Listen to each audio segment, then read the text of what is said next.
காஞ்சிபுரம் ஸ்ரீ காமாட்சி அம்மன் கோவில் திருக்குளம் பார்த்துட்டு இருக்கோம். இங்கதான் புது பெரியவா சந்நியாசம் ஏத்துண்ட இடம். அதை ஒரு 2 நாள் கழிச்சு போய் எடுத்தோம் அந்த போட்டோ.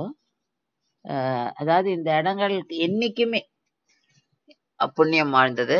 ஏன்னா இங்கெல்லாம்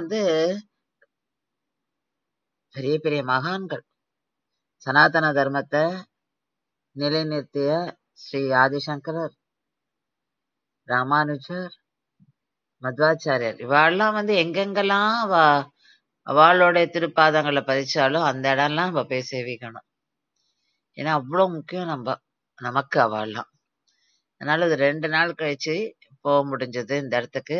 அப்படியும் நமக்கு அங்க இடத்துல அந்த வைபவம் நடந்தது அதுவே மனக்கண் முன்னாடி நின்னுது. ரொம்ப சந்தோஷமா இருந்தது. அப்படியே கொஞ்ச நேரம் அந்த குளத்தையே பார்த்திருந்தேன்.